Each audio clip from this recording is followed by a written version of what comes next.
Welcome to the backyard. Today, we are joined by a very special guest. Today we have Suadela Love. Yeah, and she's going to talk about her practice, the art she makes.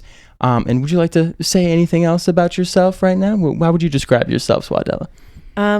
I describe myself as an ethereal R&B artist. My practice is focused on improv music, channeled songs, and as well, I have an album coming out soon of songs that I've been writing and co-writing. Suadela Love is for the people. For the people. And Suadela, maybe a few weeks ago now, you performed at the Springfield Jazz and Roots Festival, probably the biggest gig in Springfield. So how was that? How was that experience? And tell us how you prepared for that. That was an honor. That was such a beautiful event. It was such a privilege to share the stage with so many talented artists. For that set, I was accompanied by a guitarist, Marco Grispo, and a drummer, Benny Woodard. And in our trio, we performed a full improv set. And we channeled a few songs through about the state of the world, how energy moves through space-time between people, reminding us that these horrors that we see through our screens are quite literally touching us, as the elements of life are constantly recycling and touching all of us.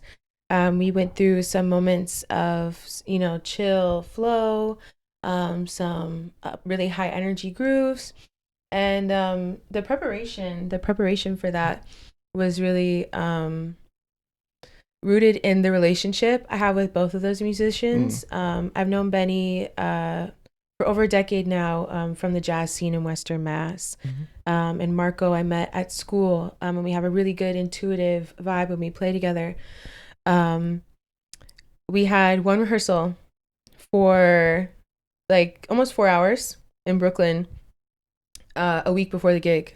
And before that, I was doing some dialogue with those cowboys in our group chat to get our minds connected on what our mission was, and also to have a clear understanding of things that we're comfortable playing, that we'd love to play, So yeah, it was beautiful, beautiful day. Yeah, no, it was amazing. It was a pleasure to be in the audience. Just when I saw you were on the poster, I almost like fangirled. I was like, what? No way, that's insane. She's gonna be performing this at the Jazz and Roots Festival. That's sick. I was just there was a lot of people performing there that were our Springfield natives, which was really cool to see. And it was called the Suadela Love Experience. Yes. Right? And yes. what kind of went behind that name? Because I feel like that's pretty accurate. It's not just music. It is an experience. Thank you. Well, Suadela is a deity of Venus, her facet of love, Venus being the goddess of love. And Suadela is actually like a sweet name. It's almost like how you would call your abuela. Really the formal name is Suada, Suada. And so people would go to her temple and leave her offerings and prayer for her when they were in times of like disconnect. Her facet of love is persuasion. So when people couldn't get on the same page, when they couldn't communicate, when they wanted someone to really come together, with them, they would go make an offering to Suadela. And so in the Suadela Love Experience, that is the improv project. So that is fully channeling the songs. There's no poems that I'm reciting. We're not talking about chords or song form behind the scenes. It's really, I create a scene. I'll give a few words of like texture, or I will let other musicians drive. Maybe I'll let the harmonic element start, or maybe the percussive element start.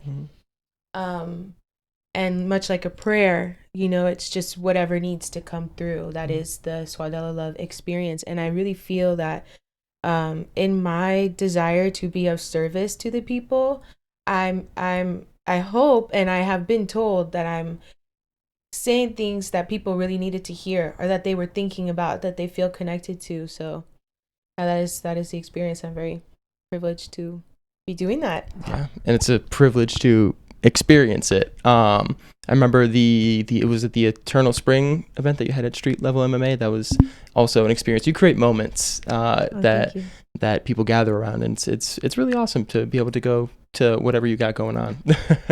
And this improv practice that you've been fostering, what it's been like maybe a year, 2 years now that you've been doing that, and what kind of initially inspired that to kind of, for you to pursue that and explore it?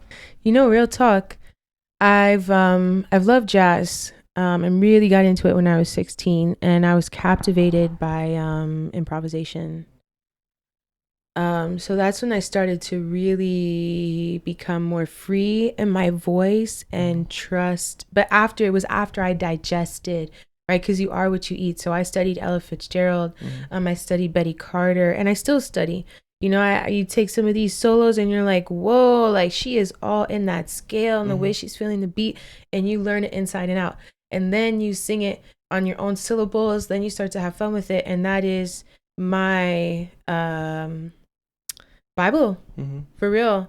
And that's where I pull scripture from. And so the improv practice was pulling off of that, the spirit of jazz. And it really, when the first time I had a full improv set was at the Artist Cafe, when I booked a show there. And it was my first hour-long set since being back in town, since becoming a mom. And as a mom, my time is limited.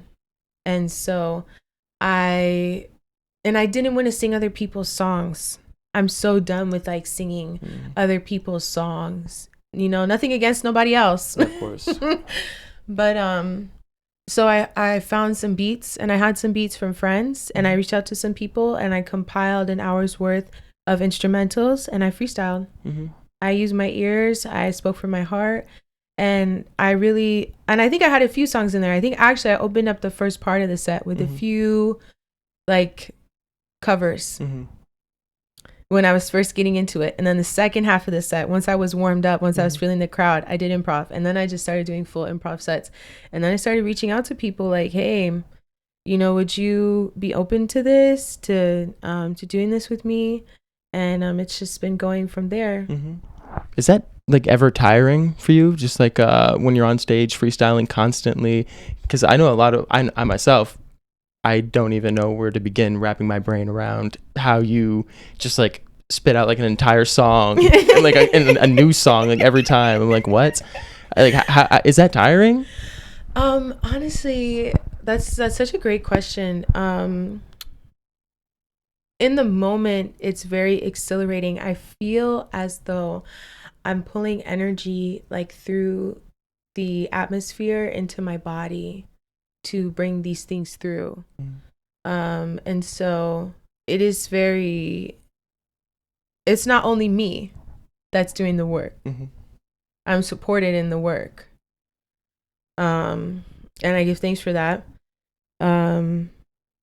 But last summer, we mentioned earlier off camera, y'all were not here for that part of the conversation. You weren't privy, but I'll let you in real quick. Earlier when we were, setting up and chatting, I mentioned shrooms. You're talking about, different experiences we've had. And I had this shrooms experience last summer where I was in these woods that are very special to me, and I was laying on this tree that had passed, but she was still giving so much life to the forest and everything around her, and she was so strong, still, even in her death, giving so much support, so much so I could rest my whole body on her. And as I was laying there, I had this message come through that I'm carrying something in my body. I have to be gentle with myself. I have to take care of myself. And that I'm carrying something inside of me that is almost corrosive because it's vibrating very fast. It's hard to translate into words because it's when you're getting shroomy messages, they're not always in words. It's images and feelings and understanding. But yeah, so it's what you're carrying and what you're channeling, just in general, in aspiring to be my most honest self, they're like, this is like doula-ing work, this is shaman work. What you're carrying inside is like, and it makes your physical vessel very fragile. And so you need to be gentle with yourself. You need to take good care. So yes, in a way, because that is part of, that it does fatigue me. But in the moment, I feel very exhilarated. Yeah, I feel like you give out an energy that a lot of people aren't willing to, and it feels very core to yourself. So I can see that it is exhausting. I can't see it, but I understand why it would be. I'm up there on stage like, dang y'all, I'm about to give you this last song if I can make it through. No. You always put 100%, even if you are tired. I know that. Yeah, no. I'm just a goofball. Yeah. And I know that nature is very core to your just your experience as a human, but to your art as well. How do you incorporate what you experience in the wilderness, or is that like, would that be kind of the area that you put yourself to kind of what's the word, just provoke that flow state of creation? Well, even in the biggest cities, nature is still everywhere. Although for me, as someone who lived in New York for 7 years, it's super important to me that I have this time in nature. There's something special about being in really concentrated nature. Yeah. When I'm in my practice and when I'm making music in general, like with the album I have coming out, there's some pieces, for example, one piece, Trees as Lovers. And I have a line about let me live and let me see you every day. Keep my space to grow, but always let me see your face to know that I am not alone. And that's like how there's trees who grow together, and you see trees like dancing around each other as they're growing. And I think that's like so beautiful. The trees have seen so many days. They have heard and absorbed so many things, especially here in New England. The trees have witnessed some horrible things, some really horrible things. And they're very loving. They're very protecting, and they deserve our reverence as like an elder, as an ancestor, as a story keeper. As a fresh air giver to a fresh air breather, so I think it's just, there are love songs on my album for sure, but I think, we're in a time in the world where I feel like if you have the privilege of having someone listening to you, if you're asking people for their time to witness your art, then it needs to be like really in service to the collective rather than like your ego or aesthetic. Even though that's valid, there are some pop stars out here who are really fucking killing it. Excuse me, I have to beep that out. It's okay. But there's some pop stars out here who are really doing their thing, and I love them for that, but that just doesn't feel like me. So yeah. No, I feel like artists are in service to the communities that they're in, and just to the people around them. How does your art do that? I think in some of the messages that I focus on about nature, about the trees, as far as like also some of the other messages about people, like for example at the Jazz Fest there's a piece about planting a seed, and like how just one little thing can grow and become something amazing, and how we as people all were once seeds, and we still have that little pure essence in us, and we need to, I think I said like sometimes we need to cry and scream and be held, and so I think with my lyrics I try to really connect people to their humanity, and I think that's something we just need right now. But I'd love to in the future have more workshop oriented types of performances. You were at Timberwood? Oh, I didn't know. You weren't. Yes, you were. That's right. I had a show at Make It Springfield called Timberwood, and there was a portion for community discussion. Mm-hmm. And the concept of Timberwood, at first I thought it was just, a cheeky little name for the show, right? Mm-hmm. Flute is a woodwind. I was playing with Marco, my friend who's a guitarist. Mm-hmm. Guitar is a wood instrument, and like the timber of the wood, Mm-hmm. And also just because I'm like, SLUT for trees. The delivery. Yeah. She has great timing. What can I say? But Timberwood, after I chose the title, and I knew I wanted there to be community discussion. But as I'm making the flyer and I'm, envisioning it, I'm like, wait, what is Timberwood? Because here people be like timber, but I didn't really know what it meant. So I looked it up, and Timberwood is what is the precursor to lumber. So timberwood is the still alive tree that you have identified as being good for building something with. And I was like, wow, that like really hit me. I was like, wow, like the living, I thought about it like in reference to ourselves, like what's our timberwood? How can we identify these living things within us that we already have to build our dreams? That was a question that you asked and what were some of the responses? Yes. Oh my gosh. So, I had a series of questions, like, what are dreams to you? And people had a lot of breakthroughs about how sometimes their dreams, it's almost like they talk themselves out of their dreams, or they in kind of having this subconscious belief. I remember I was talking to Nago, and having this belief that you couldn't achieve your dream, you would only look at ways to achieve it that were like way beyond your means, instead of starting with you. Yeah, that was so beautiful. I'd love to do more of that, to really serve community. Yeah. I feel like I talked to somebody a few months ago now, and they said they don't really like going to events because a lot of the time there isn't like purpose, like what are we gathering for, like, truly? I mean, there's people having a fun time there. I mean, but that's, I guess you can argue that in itself is what we're gathering for, but like to really take something away from something that you go to, and it seems like that's what you did with that. I think it's super important. What are some other ideas for things that you might want to try out in the future? I'm in talks right now to start bringing this course that I've developed to community. It's entitled Singing to Feel Good, Not Sound Good.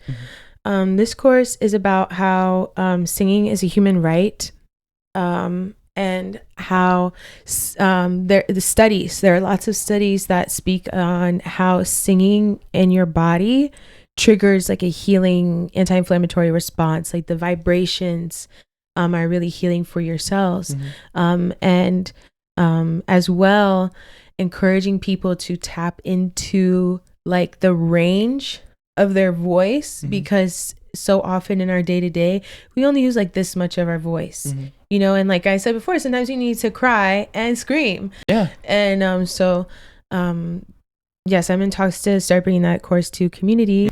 One thing that is very important to the show, and to me personally, is community. And it seems like you have already been doing a lot to put yourself out there and to just create experiences that people feel comfortable going to and that are just fun and purposeful. How has community served you, and how just what have you gotten from being a part of one?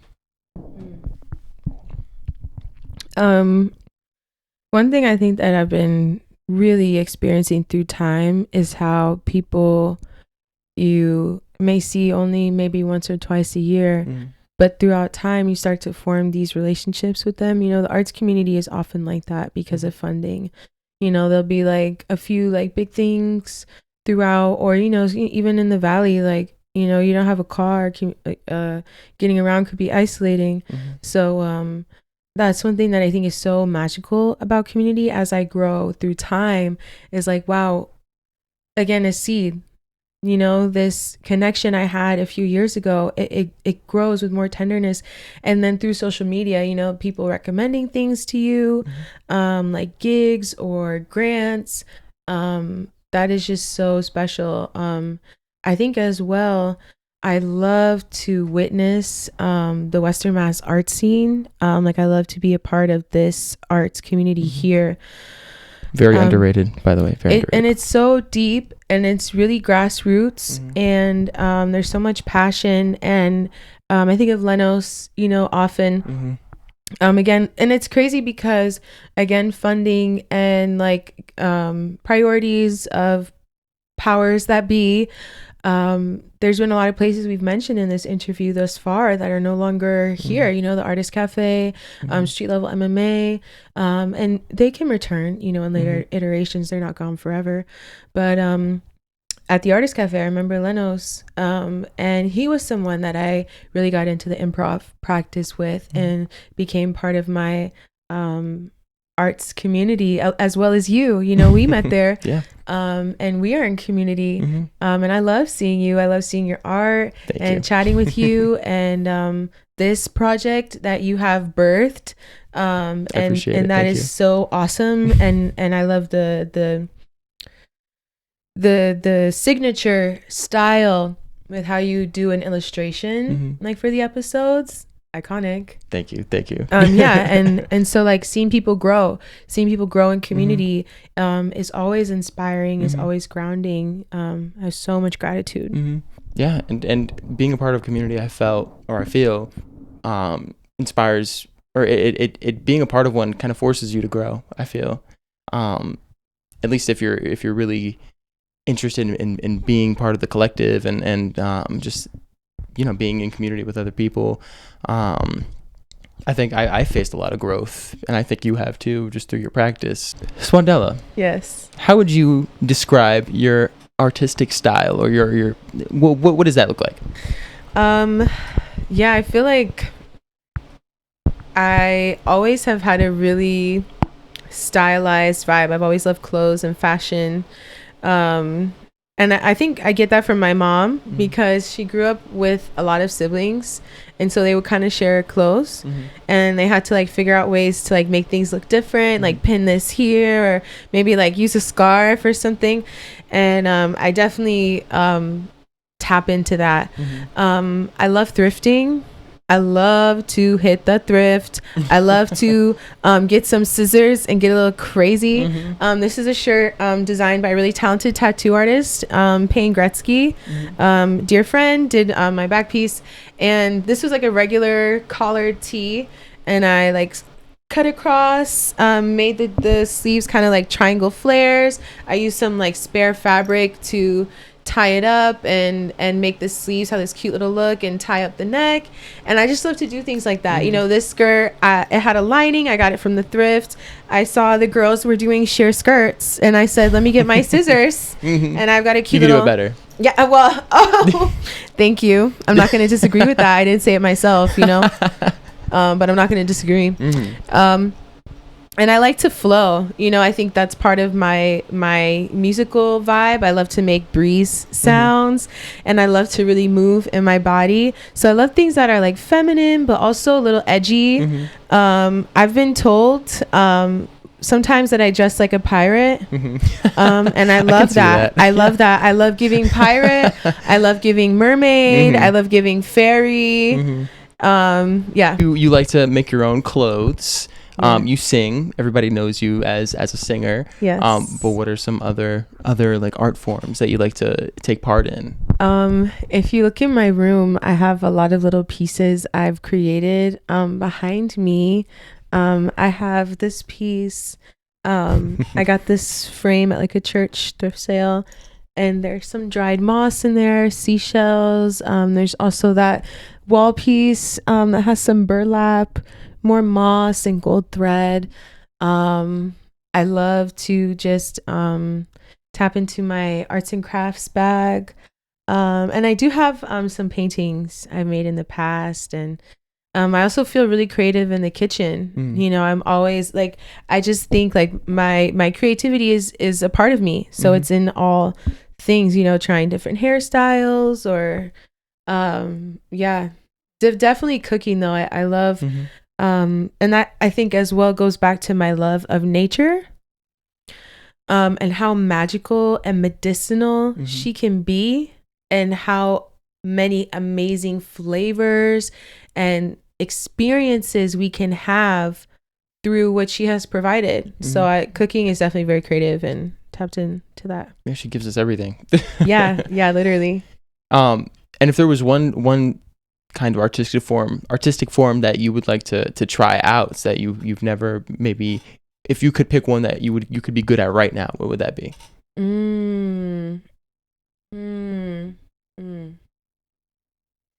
The thing that keeps coming to mind is sculpture.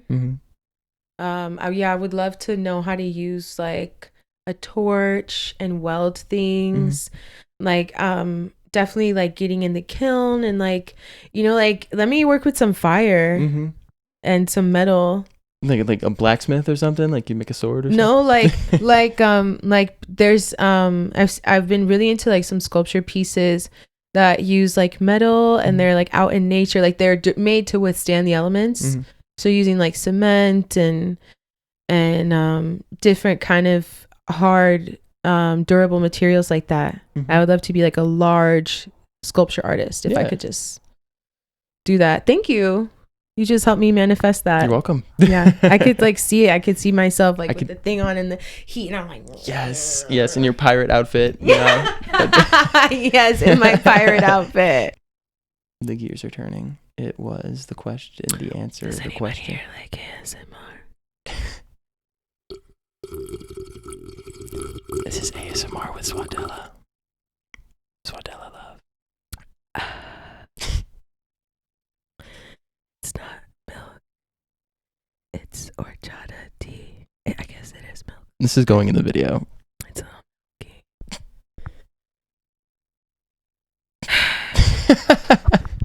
You know, we had to just give you a whole spectrum of audio today. You know, we had the fan on for one take. We got the, you know, the hydration up close. This is the Suadela Love experience. Yes, you're right here with me right now in my room. So you being a mother, you mentioned being a mother earlier. Yes. How has that kind of fed your artistic process? How has it kind of changed you as an artist? I mentioned at the Jazz Fest actually how through my commitment to my vision of the kind of mother I want to be, in spite of fatigue, overwhelm, you know, anxiety, you know, all of these kind of like very heavy negative emotions, I've been able to really tap into this deep perseverance and resilience, like in devotion to my child. And that has made me better all around. I think that as an artist, for a long time, I took myself really seriously, but not in a way that was like contributing to my growth, but in a way that was like judgmental and like based in perfectionism. And I think that like being a mom to a fresh human being,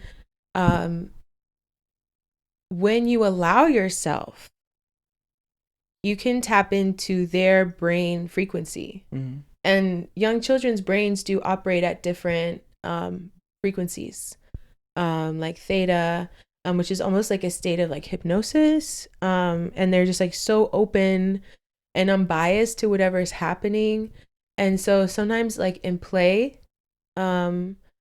I'll get really into it, and there's this like different kind of energy that I haven't had in a long time. And I think that definitely influences my ability to be carefree on stage, and to not be so afraid about what's going to happen, and to be like super present in the moment. You know, I'm definitely growing in my ability to be like present and joyful and carefree and confident and explorative and curious because of tapping into her frequency. So another important thing to you and your practice is astrology now. So how would you say you implement that, and how have you thought about astrology throughout your life? I think as most people, I had that early understanding of like my sun sign, like I'm a Taurus, and I definitely do like food and to lounge about and to create a cozy space, and I can be stubborn. But as I've come to learn more and understand it as like another language, to understand and contextualize the world around us, I think that that's something I've been really into studying personally, and I've always been this kind of person, which speaks to having an Aquarius stellium. I'm very like cerebral and intellectual, and I've always loved reading and learning, and especially things about like time and space. And so in learning more about astrology, it just really humbles me. And reminds me that we're all just a moment in time energetically. This flesh, this brain, this spirit, the things we create, the spaces in which we exist, they were once something else before and will be something else again, and the universe is always reminding me of that. Where do you want your energy to go? Well, when I die, I don't want to be in a casket. I know that's literally not entirely what you asked. Like I know what you asked, but that's where it took me. That's completely fine. I want to be able to go back into the earth. I'd like to like be planted into something. But as far as the energy I put forth intentionally with my music, with things I create, as a parent, the values I hope to instill in my child, I want it to be something that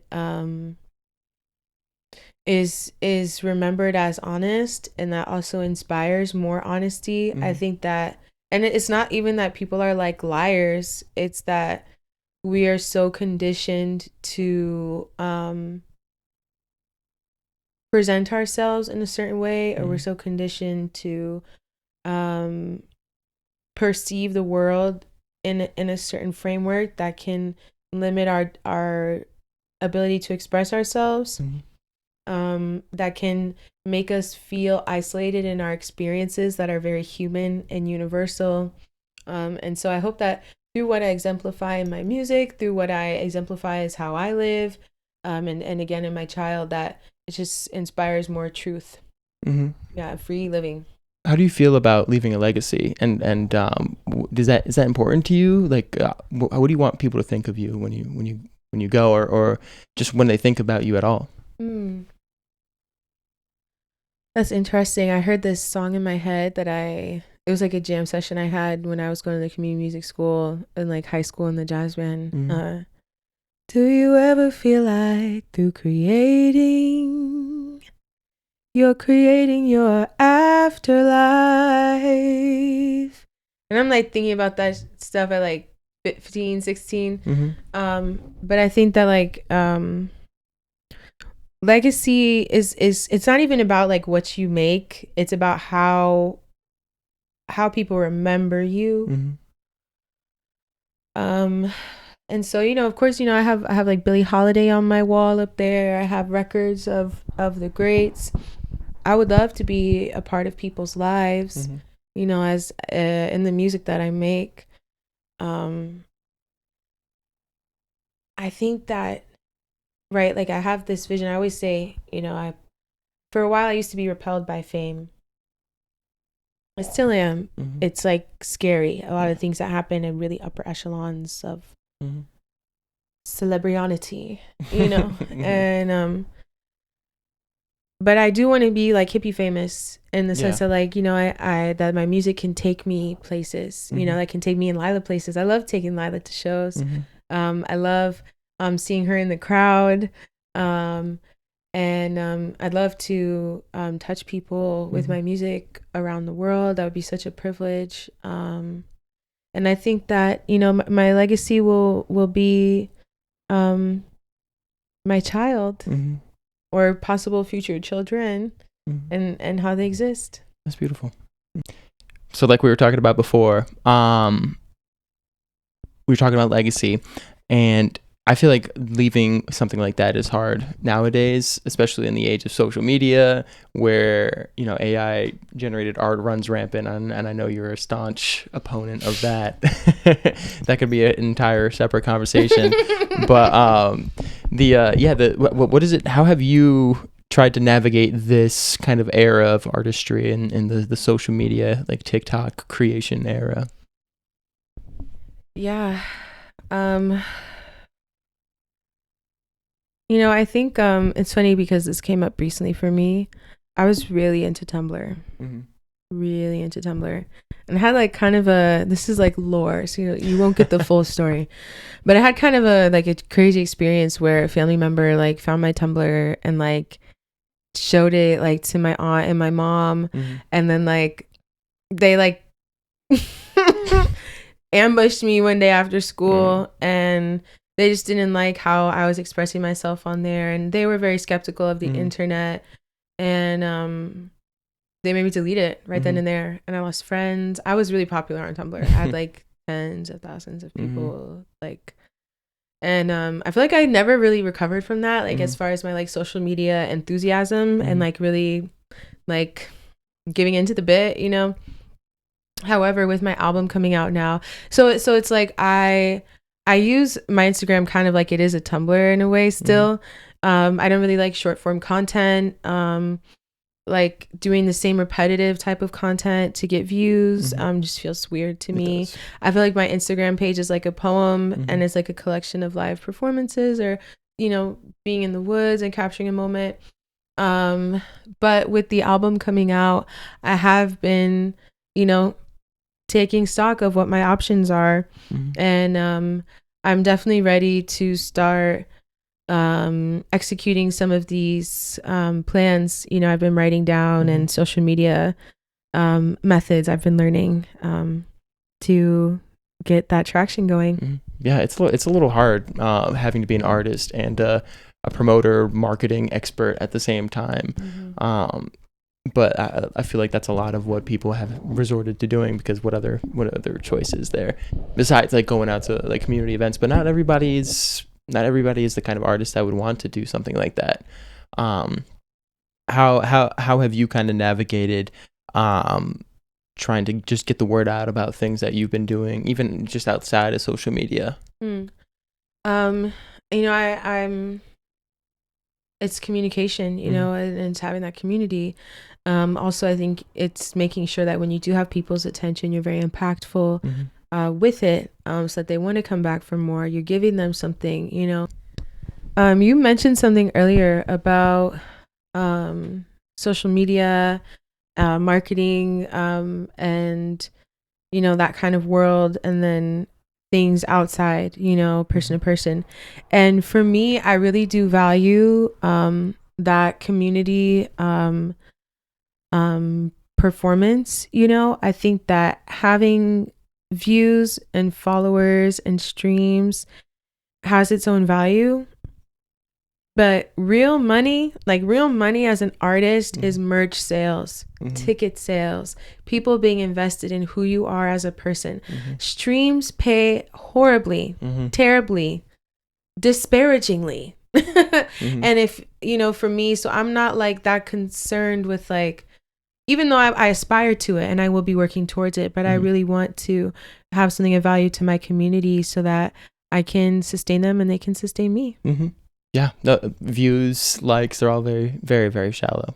It feels nice to get them, but you can really do without them in most cases. And they can make a difference, you know, like one of our local legends, Miss Tiana Nicole, she's like super social media famous. I just had to shout my girl out. Of course. And so it's been also amazing to see someone in our community who, you know, is a social media influencer, and to see how, you know, that has benefited her. But still, you know, you need that real life community. You know, she's a makeup artist, you know, she still day to day gets that, you know, community hard-earned dollar. So for so many people are really wrapped up in social media, and it really only can give you so much. And I feel like really in communities when you see the fruits of your labor like really begin to grow, and like when people come up to you, they're like, oh, this piece that you made, it was really good, or that performance was amazing. It really drives you as an artist. And people really need to get off the phones and into these spaces. It is that damn phone. It is. It's the damn phone. It really be that damn phone. It is. Up till 3 in the damn morning. Seriously. Yeah. Cackling to yourself in bed. Go or to just sleep. Like that, like out of the nose. Yeah, everyone's gonna have dementia real bad. Yeah. When we get older, Parkinson's too, because we running our dopamine up, bro. That is a line of credit that does have a cutoff, a very high cutoff, interest rate. and dopamine, we're burning through it. Real talk, and that's why real in your face community art is also so important, because of the way that it engages your brain, and it's literally medicine. Yeah. Just being able to laugh with people, to share moments and stories. It's so important to the human experience. It is not just for artists, but just for anyone. And just want to wrap things up here. So tell the people about your album. What is it going to sound like? What kind of sound sites should we expect from the Suadela Love debut album? Yes. It is a debut album, right? Yes, it is. Yes. So this album, it's going to be called Elements. It's looking to be a 9, maybe 10 track album. We're a little over halfway done. So a single will be coming out soon. Some of our titles are Footprints, Trees as Lovers, She Rest, Release, Breeze. So, you're getting that kind of elemental, just in the titles. There's a lot of scenic imagery in the lyrics. There's a lot of texture, some wind sounds in the vocals. There's some flute on the album. We have some grooves that tap into my Caribbean roots. Some kind of like very ethereal Afro beats vibes. We also have some pieces that are reminiscent of the arid fall New England landscape when there's no leaves on the trees and it's kind of spooky and eerie and haunted. There's pieces about relationships. It really is a relationship album. Footprints in the Sand, for example, that's the single that we're going to release soon. Footprints in the Sand is about when you have to grow and you have to move on in a relationship, and how, it's like I left this trail behind me. I left seashells in a line, hoping that maybe, through your own journey, we could meet up. But actually, even though you're on my mind, I had to find my life, and I found my way through to me. My footprints in the sand are washed away. Different kind of relationship moments. And I think it's going to be a really beautiful album. I feel really proud of all the work I've put in, of the beautiful collaborations through New York, New England. So yeah, if you would like to keep an eye out for when that album is going to be released, you can follow me at Suadela Love, Suadela Love, on Instagram. Just to keep up with me. Yeah. I'm excited for the album. And a lot of what you talk about in your music is very relatable, and you cover a very wide range of emotions and feeling. So yeah, you guys should be very excited for that as well. Finally, do you have any words to leave for our audiences at home? Anything else to say? A piece of advice, maybe? I'd just like to say, thank you to you. Thank you to everyone that shared this moment in time. And I'd just like to say, say the things that are on the tip of your tongue. If you want to tell someone they look beautiful, do it. If you've been walking around in your mind debating whether or not you should tell someone how their action made you feel, tell them.